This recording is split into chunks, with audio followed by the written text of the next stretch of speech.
ఒక్క fake message మొత్తం సిచ్యువేషన్ని మార్చేస్తుంది. ఓ తప్పుడు ప్రచారం పరిస్థితులను తలకిందులు చేస్తుంది. సోషల్ మీడియాలో వచ్చే వదంతులు జనం మెదళ్లలో భయాన్ని పుట్టించాయి.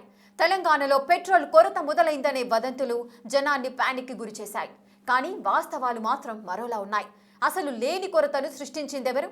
వాహనదారుల్లో పెట్రోల్ పానిక్కి కారణమేంటి?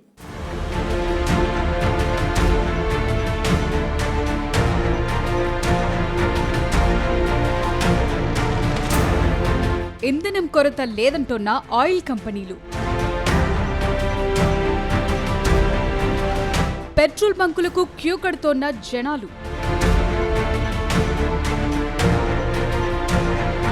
స్టాక్లో బ్రేక్ లేదు, సప్లై చైన్ దెబ్బతినలేదు. అయినా సరే ఎందుకీ పరిస్థితి? సోషల్ మీడియా జనరేషన్లో నిజం కంటే అబద్ధం వేగంగా వైరల్ అవుతుంది. హైదరాబాద్ మహానగరంలో నెలకొన్న పెట్రోల్ పానిక్ దీనికి లేటెస్ట్ ఎగ్జాంపుల్. రాష్ట్రంలో ఇంధన కొరత మొదలైందని, పెట్రోల్ బంకులు మూతబడబోతున్నాయని వచ్చిన వదంతులు లక్షలాది మంది వాహనదారులను ఆందోళనకు నెట్టింది. అంతే, జనమంతా పనులు మానుకుని మరీ పెట్రోల్ బంకుల ముందు క్యూలు కట్టేశారు.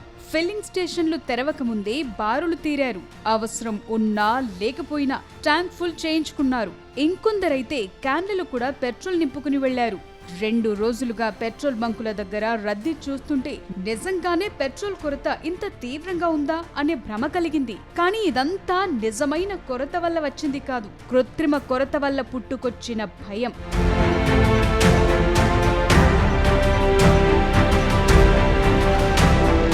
పెట్రోల్ బంకుల్లో స్టాక్ అయిపోతోంది, ఇంకొన్ని రోజుల వరకు పెట్రోల్ దొరకదన్న వదంతులు సోషల్ మీడియాలో బాగా సర్క్యులేట్ అయ్యాయి. ఈ ఫేక్ మెసేజ్లు హైదరాబాద్ లాంటి సిటీలోనూ, తెలంగాణలోని పట్టణాలు, గ్రామీణ ప్రాంతాల్లో చిచ్చుపెట్టాయి. ఇప్పటికే పశ్చిమాసియాలో కొనసాగుతున్న యుద్ధంతో ఆయిల్ సప్లై ఆగిందనే వార్తలు చూసిన జనం పెట్రోల్ కొరత నిజమా కాదా అని నిర్ధారించుకోకుండానే పెట్రోల్ బంకుల దగ్గరకు పరుగులు తీశారు. కొన్ని చోట్ల పెట్రోల్ బంకుల ముందు దర్శనమిచ్చిన నో స్టాక్ బోర్డులు కూడా జనాన్ని ఆందోళనకు గురిచేశాయి.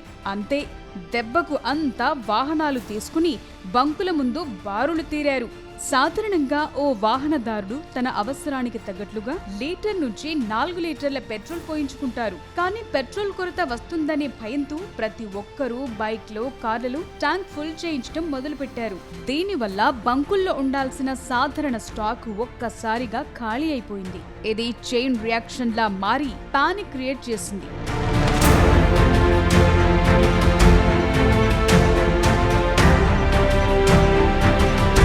నిజానికి యుద్ధం వల్ల గల్ఫ్ దేశాల నుంచి రావాల్సిన క్రూడ్ ఆయిల్ ఆగిపోయింది. ఇదందరికీ తెలిసిందే. అయితే వాట్సాప్ గ్రూపులు, సోషల్ మీడియాలో వదంతులతో జనంలో పానిక్ మొదలైంది. అవసరం ఉన్నా లేకపోయినా ఎక్కువ మొత్తంలో వాహనాల్లో పెట్రోల్ కొట్టించేస్తున్నారు. వాటర్ బాటిళ్లు, టిన్లు, క్యాన్లలో కూడా నింపుకుని వెళుతుండటంతో ఆటోమేటిక్ గా 30% డిమాండ్ పెరిగింది. గల్ఫ్ నుంచి ఆయిల్ సప్లై ఆగిపోవటం, పానిక్ వల్ల 50% పైగా కృత్రిమ కొరత పెరిగింది. జనం కూడా ఆలోచించకుండా, నిజాలను నిర్ధారించుకోకుండా పెట్రోల్ దొరుకుతుందో లేదో అనే టెన్షన్ తో ఎక్కువగా కొనేస్తున్నారు. దాంతో నిజంగా అవసరమైన వాళ్లకు దొరకకుండా పోతుందని చెప్తున్నారు. అందువల్ల పబ్లిక్ పానిక్ అవ్వకుండా ఆలోచించాలని చెప్తున్నారు పెట్రోల్ బంకుల డీలర్లు. ఇజ్రాయెల్ అమెరికా వార్ జరుగుతుందో దాని ప్రభావం వలన కొన్ని రిస్ట్రిక్షన్స్ ఆయిల్ కంపెనీలు తీసుకున్నాయి. దాని ప్రభావంతో ఇది మొదలైంది చాలా మందికి తెలియకపోవచ్చు. అయితే ఇక్కడ మనకు అరబ్ కంట్రీస్ నుంచి ఏదైతే 30% మనకి ఏదైతే వస్తుందో అది ఆగిపోయింది. అది ఆగిపోవడం వల్ల ఏమైంది, ఈ యొక్క పబ్లిక్లో ఫేక్ న్యూస్ల వలన, వాట్సాప్ న్యూస్ల వలన మన ప్రజలందరూ ఆందోళనకు గురయ్యి వాళ్ళకి అవసరం కంటే ఎక్కువ తీసుకోవటము, టిన్లలో నింపుకోవటము, అంటే ఇదొక 20-30% ఇది పెరిగిపోయింది. రావటం ఒక 20-30% పెరిగిపోయింది. అంటే మనకు టోటల్గా 50-60% ఆర్టిఫిషియల్ అంటే కృత్రిమ కొరత క్రియేట్ అయింది. దీనికి మన ప్రజలు కూడా తొందరపడకుండా అవసరాన్ని ఎంత ఉందో అంతే తీసుకుంటే ఈ ఒక్కరోజు కాదు కదా, మనం ఈ రోజు 2 రోజులకు నింపుకోగలుగుతాము. అది ఆలోచించాలి, ఇది ఎన్ని రోజులకు వస్తుంది, మనం ఎంతవరకు చేయగలుగుతాము. అది ప్రజలు ఆలోచిస్తే మేము 24 గంటలు మాకు ఆయిల్ కంపెనీలు కనుక సప్లై చేస్తే మేము 24 గంటలు ప్రజలకు అందుబాటులో ఉండి మేము ఎలాంటి కొరత లేకుండా అందించడానికి సిద్ధంగా ఉన్నాం. వాస్తవానికి ప్రభుత్వం ఆయిల్ కంపెనీలు చెప్తున్నట్లు ఎక్కడా సప్లై దెబ్బతినలేదు. పెట్రోల్ నిల్వలు కూడా బాగానే ఉన్నాయి. పెట్రోలియం కంపెనీల లెక్కల ప్రకారం ఇంధన సరఫరాకు ఎక్కడ అంతరాయం కలగలేదు. ఆయిల్ డిపోల దగ్గర తగినంత పెట్రోల్, డీజిల్ నిల్వలున్నాయి. రిఫైనరీల నుంచి డిపోలకు, అక్కడి నుంచి బంకులకు రావటంలో కొంత లాజిస్టిక్ ఆలస్యం జరిగింది అంతే. కానీ సప్లై ఎక్కడా ఆగలేదు. సివిల్ సప్లైస్ శాఖ అధికారులు కూడా ప్రజలు ఆందోళన చెందొద్దని, బంకుల దగ్గర రద్దీ పెరగటం వల్లే స్టాక్ త్వరగా అయిపోతోందని చెప్తున్నారు. పెట్రోల్ కొరత లేకపోయినా ఈ కృత్రిమ కొరతను సృష్టించిందెవరు? వాహనదారుల్లో ఈ భయం పెరగడానికి కారణమెవరు? సప్లై స్టాక్ ఉన్నా ఎందుకు జనం బంకుల దగ్గరకు పరుగులు తీయాల్సి వచ్చింది? లాంటి ప్రశ్నలన్నింటికీ ఒకే ఒక ఆన్సర్: ఆయిల్ కంపెనీలు. ఎస్, వాళ్ళ వల్లే ఈ పరిస్థితి వచ్చిందనే చర్చ జరుగుతోంది. దేశంలో ఉన్న అన్ని పరిస్థితులను అర్థం చేసుకుని సంక్షోభ సమయాల్లో కాస్త బాధ్యతగా వ్యవహరించి ఉంటే ఈ పరిస్థితి వచ్చి ఉండేది కాదంటున్నారు. ఈ పానిక్ వెనుకున్న ఫ్యాక్ట్ ఏంటి?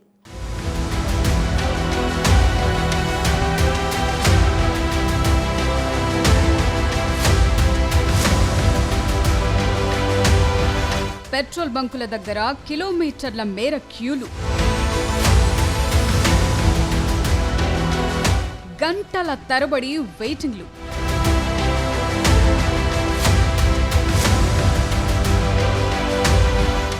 సడన్ గా దర్శనమిచ్చే నో స్టాక్ బోర్డులు.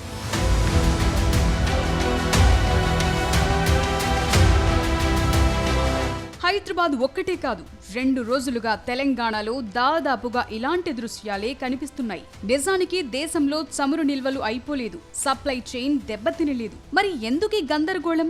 దీని వెనుకున్న అసలు కారణమేంటి అనే ప్రశ్నలు తలెత్తితే ఆయిల్ కంపెనీల లోపాలే కనిపిస్తున్నాయి.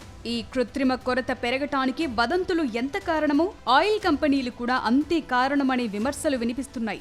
అంతర్జాతీయ మార్కెట్లో క్రూడ్ ఆయిల్ ధరలు పెరిగినా దేశీయంగా రిటైల్ ధరలను పెంచకుండా ప్రభుత్వం నియంత్రించింది. సప్లై బాగానే ఉందని, దేశంలో ఇంకొన్ని రోజులకు సరిపడా చమురు నిల్వలున్నాయని, పెట్రోల్ కొరత ఇప్పట్లో తలెత్తే పరిస్థితులు లేవని కేంద్ర రాష్ట్ర ప్రభుత్వాలు పదే పదే చెప్తున్నా జనం మాత్రం సీరియస్ గా తీసుకోవటం లేదు. ఎందుకు? కొన్ని పెట్రోల్ బంకుల్లో నో స్టాక్ బోర్డులు దర్శనమివ్వటమే కారణం. కానీ ఈ బోర్డుల వెనుక ఉన్న కారణాలు వేరు.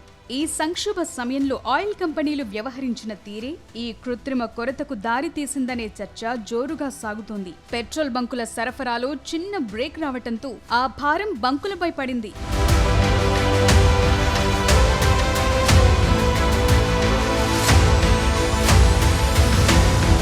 ఇక పెట్రోల్ డీలర్లకిచ్చే క్రెడిట్ సదుపాయాన్ని నిలిపేసి ముందస్తు చెల్లింపులు ఉంటేనే ట్యాంకర్లు పంపటం మొదలుపెట్టారు. దీనివల్ల కొన్ని చోట్ల పెట్రోల్ బంకుల డీలర్లు సరిపడా స్టాక్ పెట్టుకోలేకపోయారు. దాంతో కొన్ని బంకుల ముందు మాత్రమే నో స్టాక్ బోర్డులు వెలిశాయి. ఇది చూసిన కొందరు అత్యుత్సాహవంతులు యుద్ధం వల్ల పెట్రోల్ కొరత మొదలైపోయిందని, ఇప్పుడే ట్యాంకులు ఫుల్ చేయించుకోవాలని ఓవర్ గా రియాక్ట్ అయ్యారు. దాంతో జనంలో పానిక్ మొదలై పెట్రోల్ బంకుల ముందు క్యూ కట్టేశారు. సోషల్ మీడియాలో రేపటి నుంచి పెట్రోల్ దొరకటం కష్టమేననే పుకార్లు కూడా జనంలో భయాన్ని నింపాయి. అంతా ఒక్కసారిగా పెట్రోల్ బంకులపై పడటంతో డిమాండ్ వర్సెస్ సప్లై గ్యాప్ పెరిగి బంకులు ఖాళీ అయ్యాయి.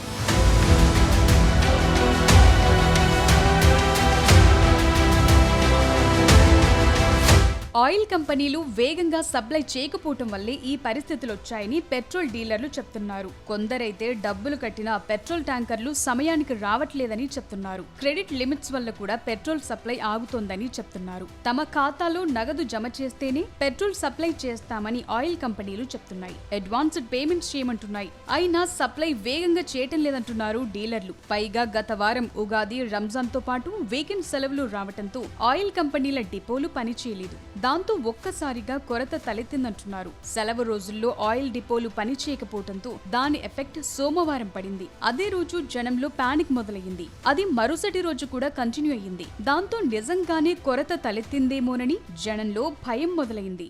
మనకు ఇక్కడ 3 డిపోలు ఉన్నాయండి హైదరాబాద్లో. ఈ 3 డిపోల నుంచి ప్రతిరోజు 45 లక్షల లీటర్ల డీజిల్, 35 లక్షల లీటర్ల పెట్రోల్ సరఫరా జరిగేది. అయితే ఈ కొన్ని హాలిడేస్ రావటం వల్ల, డిపోలు పనిచేయకపోవడం వలన, ఈ కృత్రిమ కొరత వలన, మా సమస్య వలన ఇవన్నీ ఒక్కసారి దీని యొక్క ప్రభావం చూపింది. అందుకే ఇది వచ్చింది. దీనికి ఆయిల్ కంపెనీలు కొంచెము ముందుకు వచ్చి క్రెడిట్ లిమిట్స్ ఏం లేకుండా కేంద్ర ప్రభుత్వం అయినా వాళ్ళకి ఏదైనా ఒక మాట చెప్పి సప్లై చేసేటట్టుంటే ఈ రోజు కానీ రేపు పొద్దుటి వరకు ఇది సమస్య సమసిపోవచ్చు. వాళ్ళు సప్లై కనుక చేస్తే ప్రతి బంకులో మేము ఫుల్ లోడ్ అడగట్లేదు, పార్ట్ లోడ్ ఇచ్చినా పర్లేదు. ప్రస్తుతానికి దేశంలో కానీ రాష్ట్రంలో కానీ ఎలాంటి పెట్రోల్ కొరత లేదు. ఇది కేవలం ఆయిల్ కంపెనీల నిర్వహణ లోపం. వాళ్ళు క్రెడిట్ లిమిట్స్ తీసుకురాకుండా ముందున్న పద్ధతుల్లోనే ఆయిల్ సప్లై చేసి ఉంటే ఈ పరిస్థితి తలెత్తేది కాదు. సంక్షోభ సమయాల్లో సామాన్యుల అవసరాలకు ప్రాధాన్యత ఇవ్వాల్సింది పోయి ఇలా రూల్స్ మార్చేయటమేంటనే విమర్శలొస్తున్నాయి. దేశంలో ఓ క్రైసిస్ వచ్చినప్పుడు ఆయిల్ కంపెనీలు విరామం లేకుండా పనిచేయాలి, కొరత తలెత్తకుండా చూసుకోవాలి, డిమాండ్ కు తగినట్లు సప్లై చేయాలి. ఇవేమీ చేయకుండా సెలవులు తీసుకుని రిలాక్స్ అయిపోతే ఎలా అనే వాదనలు వినిపిస్తున్నాయి. మరోవైపు ప్రభుత్వం అధికారులు కూడా సకాలంలో జోక్యం చేసుకుని జనానికి భరోసా ఇవ్వటంలో వెనుకబడినట్లు కనిపిస్తోంది. కొరత లేదని ప్రకటనలకే పరిమితమయ్యారు తప్ప క్షేత్రస్థాయిలో చర్యలు తీసుకోలేదనే చర్చ జరుగుతోంది. ఇలాంటి సంక్షోభ సమయాల్లో ఆయిల్ కంపెనీలు తమ బాధ్యతను గుర్తుంచుకోవాలి. ఆయిల్ నిల్వలున్నాయని చెప్తే సరిపోదు. స్టాక్ ఉండటం అంటే ఆయిల్ డిపోల్లో ఉండటం కాదు కదా. పెట్రోల్ బంకుల్లో ఉంటేనే కొరత లేనట్లు. అలా కాకుండా ఆయిల్ కంపెనీల దగ్గరే పెట్రోల్ ఉంటే జనం అవసరాలు తీరుతాయా? ప్రజా ప్రయోజనాల గురించి కూడా ఆలోచిస్తే ఇలాంటి కృత్రిమ కొరత తలెత్తే పరిస్థితి ఉండదు.